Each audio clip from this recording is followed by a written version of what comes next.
The Lotus-EATER Void Rocket-Assisted Sidearm is finally here, the final element of Rocket Sidearms, and today I am going to show you how to farm the Adept version of it through the Grandmaster Nightfall in approximately 15 to 20 minutes per run, with loadouts that everyone has access to and strategies that are easy to execute. Not only can you get the God roll of this, things like Repulsor Brace or Reconstruction in the first column, with things like Destabilizing Rounds and One for All in the second column, but this week also has double Nightfall loot, meaning that for every Platinum clear, you will be receiving 2 drops. So without further ado, let's get into it. I'm going to show you what builds you want to take in and then exactly how you want to play it to get those fast clears. So looking at the modifiers we have, the ones that we're primarily concerned about are things like the Void and Strand Surges, the typical standard overcharged weapons, the Barrier and Unstoppable champions, and we're not really too concerned about any of the negative modifiers. We have Fire Pit for the unique one where Acolytes will spawn fire pools, but we don't have anything that's too difficult to deal with, thankfully, this week, things like Oscillation and Haste and Counterfeit and things of that nature. So the first thing you want to take into this Grandmaster Nightfall to result in very quick clears is a pure Void Hunter. Now, if you want to go for fast clears, you're going to be bringing in the Orpheus Rig Exotic Boots. If you want to go for extremely safe but a little bit slower clears, you're going to be bringing in the tried and true Omnioculus, or you can go something like your Falcon's Hauberk or Graviton Forfeit to put a little bit more emphasis on your invisibility. I like going the Orpheus rig though, and I want to showcase that as it is going to have you absolutely blissing through this Nightfall. So this, of course, allows you to get up to 50% of your super back anytime you cast your Tether, assuming it hits a bunch of enemies, which means you're going to be spamming Tether throughout the entirety of the strike. As far as our subclass go, Deadfall Tether to clump everything up and do the share damage. We're going Gambler's Dodge, Trapper's Ambush, and Vanishing Step for 2 instances of invisibility, which is very useful for some of the beginning parts of the strike. You can go whatever grenade you want. You can go something like Vortex. Suppressor can be particularly nice if you would like to take the Hive Boss Knight out of his super. But typically you'll always have Tether up, so I don't find it too necessary. It's up to you in that regard.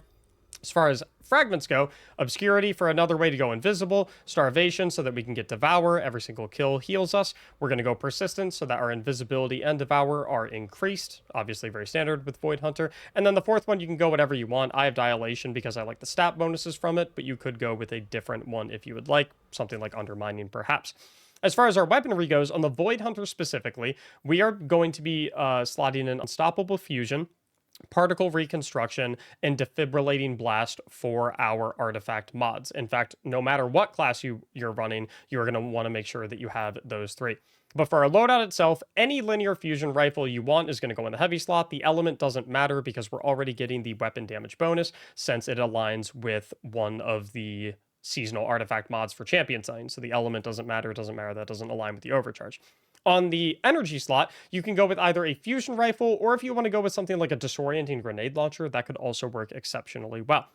In the top slot, we are going with the Wish Ender. Not only is it great because we can one-shot all of the barrier shields in this strike, but it is stupid for super energy gains, which just allows us to get off that many tethers even more. As far as mods go, my setup is, this should probably be a Solar Scavenger. So I'm going to make that switch.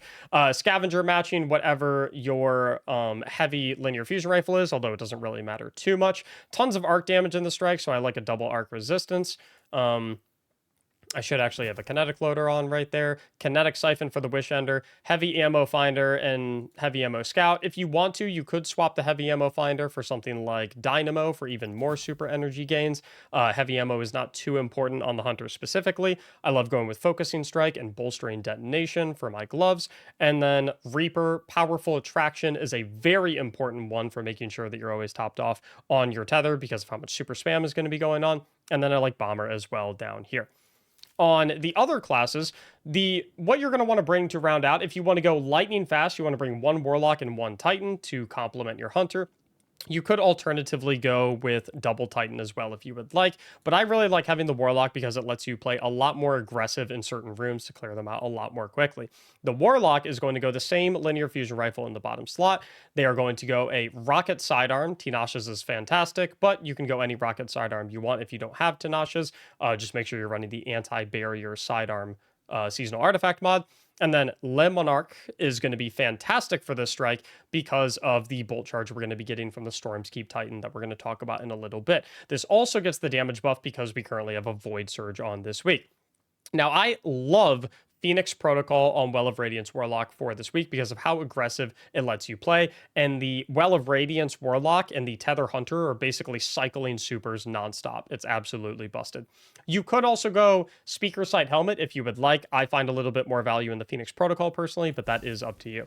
Subclass setup, Well of Radiance, Phoenix Dive, whatever melee you want, Healing Grenade, Hellion, Touch of Flame, and then, of course, Torches, Ashes, Solace, and Benevolence, the typical Warlock setup. Now, your Titan, which you definitely want to bring a Titan if you want to go fast, because Storm's Keep obviously is incredible. Storm's Keep Titan going to align with the Lemon Arc that is also going to be being run on the Titan. Similar to the Warlock, we have a Linear Fusion Rifle in the heavy slot and any rocket-assisted sidearm up in the kinetic slot. Titan's going to want to be on Courius of the Falling Star because they are going to be ripping Thunder Crashes nonstop because of how much orb generation that is going to be going on, which allows you to absolutely blaze through all of the ad clearing based rooms, and there are a lot of them. Storm's Keep and Knockout, obviously Rally Barricade, melee of your choice, you can go Thunderclap or Shoulder Charge, I think would both be fine. Flashbang Grenade is really nice for stunning the unstoppable champions in this strike, and then of course Resistance, Frequency, Feedback, and Amplitude. You could replace Amplitude with something else if you would like. That is your call. So, with these loadouts set up, we're going to go ahead and fly on into the Grandmaster Nightfall. I'm going to show you exactly how to play, when to use your supers, when to use your abilities, where to stand, when to stand there, and all that good stuff to result in approximately 15-minute clears when you get a good rhythm with your team, 20-minute clears maybe when you're just starting out. Speaking of teams, if you are having a tough time finding your team, join my Discord server linked in the description below.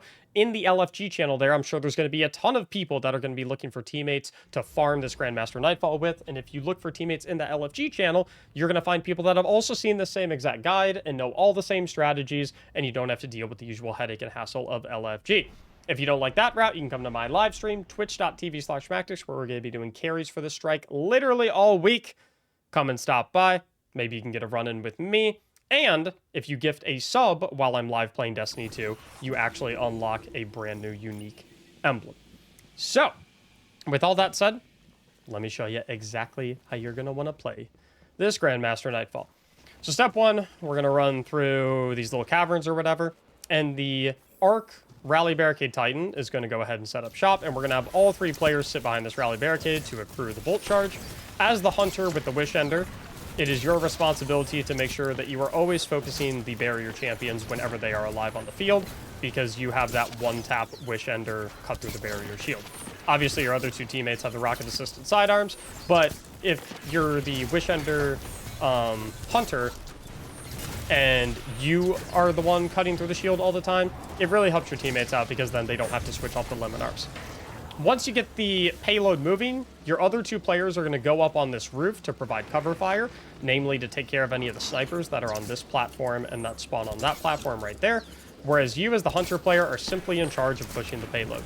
You want to try to get a decent amount of hits in on these enemies. You don't necessarily just want to be perma-invis and play super passive, because you do want to try to accrue a little bit of super energy for the upcoming Brig. But if things do get a little bit hairy, you have 2 invis cooldowns. Don't be afraid to use them. You definitely don't want to die right here. Once you get the payload to 33%, that is going to spawn in the Brig, at which point you as the Hunter are going to rejoin your team back here behind the Rally Barricade and hopefully get your super back. If you have super at this point, you'll use it to go ahead and nail the Brig. We have a nice Well of Radiance here. That'll get me the rest of my super energy. I think I must have picked up the orbs, but I guess it wasn't quite enough. But a couple more shots will get me there. So we're just going to keep on chipping away. The Titan player will probably have Thunder Crash around this time. Now that I have my tether, I really like putting my tether as close to the blockade right there as I can, because there is a barrier servitor that is going to spawn right after we kill this Brig, and if you have the tether close enough to that blockade, that tether can go ahead and tether onto the barrier servitor, and then you can kill it right away. Come on. Oh, he teleported away. No problem. But we do have this barrier servitor right here. After we kill that Brig, I love my 2 teammates to go ahead and take a post right up on this roof.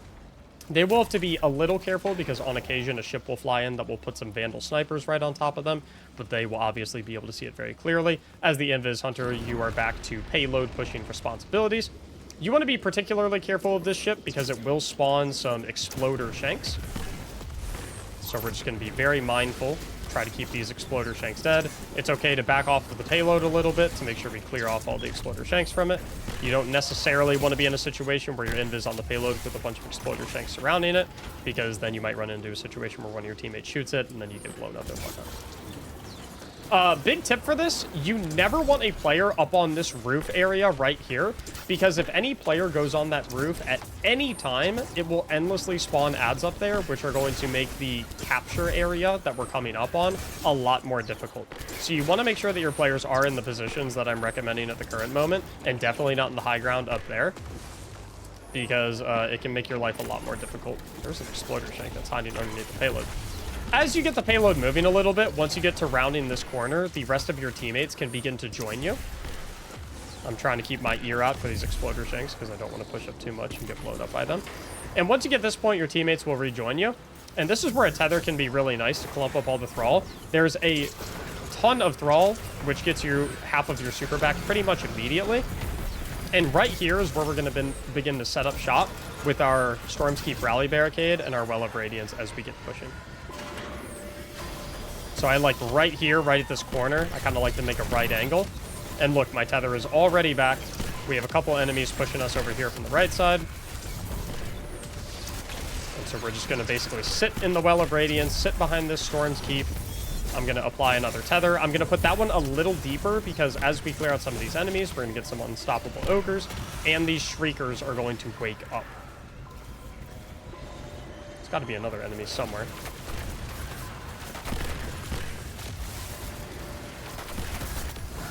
So there's the Shriekers. I like to instantly take out the Shriekers. And then we have both of the unstoppable ogres. I'm going to fusion both of them, drop my tether again, and this is where the Thunder Crash is really nice to pop. That ogre didn't quite die. If you do get overwhelmed by the ogres, you can back up a little bit and use the payload for cover. Next, we're going to have two more champions spawn. It can either be a double Barrier Knight, or it can be one Barrier Knight and an unstoppable ogre. So basically, we're just going to continue to kill all of these enemies. I'm trying to get my tether back at the current moment. Ideally, I would like to have a tether right for when the Wizard and the Barrier Knight spawn, but I didn't have it back quite up in time. I'm not going to use it right now because we're almost done with this section. I'll save it for the next room. So we'll just push up and smoke these Barrier Knights. I'm going to make sure that as the Wishender player, I'm ready to stun the shield. You don't want to use too much heavy here, by the way, because even though you do have a heavy crate right here, it doesn't refill your heavy ammo fully. It gives you about 3 shots. It will, however, fill up your special ammo fully. So you can burn your special ammo as much as you want right here, but be a little more conservative with your heavy ammo. So at this point, myself and my team are typically at this point at about the 4.5, 5 minute mark. We're at the 6 minute mark right now because it's taking a little bit more time and going a little bit more slow to explain things and show things off. But as you can see, it is very easy. This is a very ad dense and ad heavy strike, but with the cycling of supers, tether and well 24/7 makes it not that bad at all. Now, if you do not have a Warlock in your team, if you are going with a Hunter and Double Titan, this is where, for this room, I recommend you kind of stay right back here at this door for pretty much the entirety of the room. Just swapping Storm's Keep barricades. If you have a Warlock, however, for the first wave of this room, you can play a lot more aggressive and play in this corner right here where you have an angle on everything, get that Well of Radiance down. You can definitely be a lot more offensive, which is why I really like having the Warlock. I probably should have saved my tether, by the way, for when these ogres spawn right here. But once these unstoppable ogres spawn, we want to prioritize this right side one very quickly. And then we are also going to have another ogre on our left side. As you can see, I almost have my tether back. I'm actually going to push up a little bit and use my tether here. And then there comes the Thunder Crash. After you kill the first wizard and pick this up, this is when we're going to move to this balcony right here. And right here is why we want to have the Warlock. So if we have the Warlock with Phoenix Protocol, even though we are going to have enemies spawn behind us on occasion, with the Phoenix Protocol and all of the orb generation that we got going on, we can basically have a permanent well up right here, and with the Rally Barricade, proccing Defibrillating Blast for us whenever we get Bolt Charge off, we basically always have healing. When these ogres spawn, we're going to make sure to drop a unstop stun on that left side one since it's a little closer. We're going to back off a little bit. See what I mean right there? There's another Well of Radiance. I'm going to stun that ogre. And we're basically just spamming Well of Radiance and tethers on repeat. I'm going to back up a little bit so that this ogre doesn't have an angle on me. Get that kill right there, and boom. Once we kill this wizard, we are done with wave number 2. And we will just hang tight and wait on wave number 3. Wave number 3 is when you'll start to have enemies spawning behind you, so just keep an eye out for that. But with the Well of Radiance and the tether up, you're pretty good. I like putting my tether kind of right here as well, because it allows the rally barricade to go down without it blocking the tether, and the tether will intercept any enemies that are directly in front of you and any enemies that spawn behind you. So it just makes it all that much safer. Little framey right now because of how much is going on. And I have my tether back already, despite my current tether still being up. So I'll put it right there. That might have been a little too forward. I don't know if it's going to grab the enemies behind us. Another location you can put your tether in as well, if you would like, is you can put it on top of one of these 2 boxes right in front of you. Can also be a really nice spot. But yeah, we're just endlessly killing everything. No unstoppable ogres in this section. You actually get barrier knights instead. So as the hunter player, just make sure you're doing a good job keeping them down with Wish Ender. Put another tether right here. And that looks like just about everything as far as I can... Oh, whoa, whoa, whoa. Never mind. It's not just about everything. There's one more barrier knight. I forgot there's a barrier knight. The last one likes to kind of hang out and hide in this area. That was almost not good. And then we can, of course, go ahead and rip the heavy crate after you kill that knight. And then you'll run over here, chill for a little bit, interact with this well to discharge all of the light that you stole from the wizards, and then you'll be on your way. Looks like we're 10 minutes on the clock. Again, you'll probably be around, once you get in a good rhythm, you'll probably be around 8.5 minutes at this point. But we're just going to keep on going. Here you want to be a little careful. This is a place where you can definitely wipe, because the boss right here can pop his super. So be a little careful here. You want the Warlock to hang on to the Well of Radiance at this point as well, if they have it, but the Titan and Hunter can feel free to use their supers if they would like. You'll see why in a second here. So I see Hootzifer has the super, which is perfect. Reason being is because, as with all Battlegrounds, when you begin the boss fight, every single player's super becomes fully recharged. So what I really, really like to do is I like to place the Well of Radiance right here before we start the fight. And then activating this fills that Well of Radiance back up all the way. I then like to early tether right here, put down the rally barricade for Storm's Keep, and then absolutely eviscerate the first third of the boss's HP. Now, you do want to be a little careful doing this. Keep an eye on the boss, on the off chance that they do wind up a suppressor grenade. And if they start doing the shield throws, you definitely want to be very careful of those. In fact, if you are not able to successfully burn and phase the boss, then probably time to back it up a little bit. Play things safe so that you don't get nuked. I probably could have saved my tether a little longer there also, to make sure that it suppressed the boss, so he didn't do that, but you live and you learn. So maybe save the tether for maybe 5 seconds later. Once you phase the boss, you'll make your way back to the starting platform back here. You definitely don't want to be out in the arena because the Savathûn projection is extremely scary. You're then going to want to make sure that you dispatch the unstoppable champion that's going to spawn in the way back, while making sure that you and your teammates are spread out a decent amount, just to make sure that if Savathûn does hit one of you with the lightning orbs, that the splash damage doesn't kill the entire team.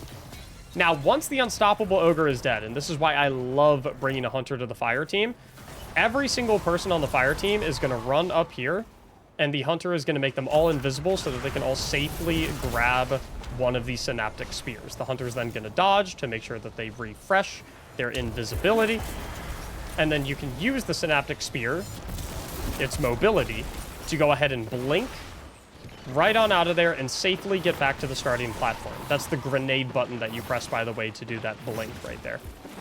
And This is an absolute game changer for speed sake, because it results in you taking out the boss 3 times faster than you otherwise would. So once again, Hunter makes everyone invis while the other 2 are grabbing the spear. Hunter focuses on dodging to refresh that cooldown. Grenade button to blink. Big ol' jump. Another blink. Gets you safely to this platform. And then you can just spear the boss from far away and take it out super, super quickly. I don't know what its HP is at right now. I don't know if we're going to need another set of spears. Nope, we're good to go. I then like staying on this platform back here. Well of Radiance, Rally Barricade. And we're just going to go ahead and plink away at the boss.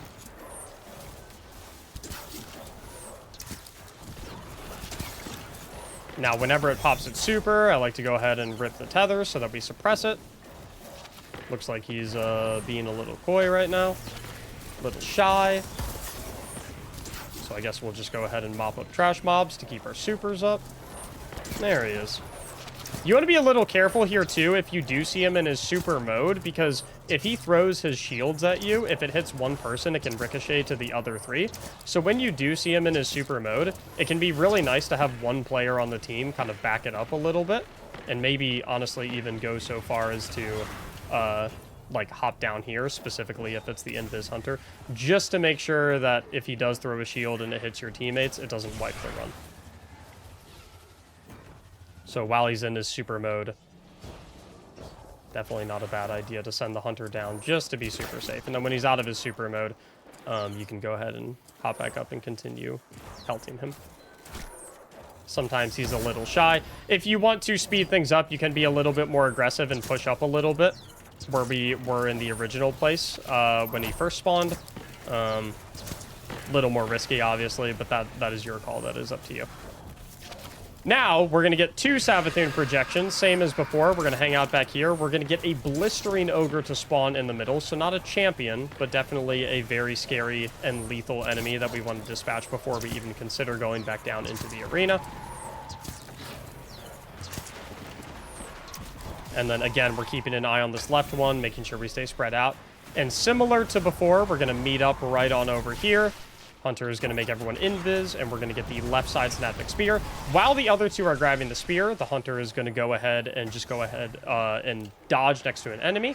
And then from here, high jump, grenade button to blink, and then all 3 classes can make it back to the starting platform to be super safe to dish out all of their spears. I think approximately 2 rounds of spear should do the trick. Just continuing to wiggle around, making sure we're staying spread out so that the splash damage doesn't get all of us. Gonna make everyone invis once again. While my 2 teammates go to grab the spear, I'll go ahead and hit the invis. And then once again, it's gonna be regular jump up high, blink. And then Hunter will obviously double jump their way back. Warlock and Titan will do their kind of glide jump on the way back. I believe you only get 1 blink per instance of airborne, so you might get 2. Actually, I don't... Oh no, you can blink as much as you want. How neat is that? Once you have that left one dead, same process as before. We're going to group up right over here. Make everyone invis. Go ahead and grab the spear. Oh yeah, you can double blink. Yeah, you don't even need to mess around with the jumps. You can just double blink to the starting platform. And then once again, using the spears that we get from left side platform, go ahead and nuke the right side Savathun from safety. You'll notice that Hootie is staying over where, Hootzifer rather, is staying where the spear is. That is an option. It's a little bit more dangerous, but it does make killing the boss a little bit more quickly, as obviously you can just instantly refresh your spears. You can have 1 or even 2 players do that. I do, however, recommend that you do not have all 3 on that platform, because if the boss does shoot all of her arc blasts, then you do not want to be in a situation where all 3 of you get splash damage by them and then it runs over. So I would say, at the very least, keep the Hunter up on this platform. Final boss is going to come back in. Once again, you can send your entire team up front, put the Well of Radiance down and the Stormskeep Barricade down, and try and one-shot the boss. It obviously is a little bit more risky, so I recommend against lumping to do that strategy. Make sure you have at least 1 player, preferably the Invis Hunter, since they are the player that can easily res everyone, stay back into a very safe location. You can have all 3 players stay back up here, but once again, if the boss does enter super mode, make sure that the hunter player is away from the rest of the team so that if the other two players get nailed by the shields, then the hunter can safely stay alive and then res them eventually. Obviously, make sure you get the finisher on the ghost. Once you do get the final hit on the boss, you have plenty of time to do it, so not a massive concern. And just like that, about an 18-minute run, a little slower than what we would probably typically have in this team, just because we took a little bit of extra time to explain things. But once you get a rhythm down with this composition, with these loadouts that are super easy to acquire, no raid exotics or anything of that nature, nothing crazy hard to get, you'll be blasting through this thing, approximately 15 minutes per run, getting your double loot, your double rocket, void sidearm, Lotus-EATER adepts. Make sure you always inspect them, because you can get 2 perks in the first main perk column. So even if you see a roll that you don't like, make sure that you check on the extra perk column. So massive shout out to Hootsuper and Dusty. Thank you so much for helping me out. I hope you found this video helpful. Please consider liking the video and subscribing to the channel if you did, so you can catch future videos. I'll see you in the live stream, twitch.tv/Mactics for the live Garys and for the gifted sub emblem should you desire it. Hope you enjoyed. Thank you so much for watching, and as always, have a great day.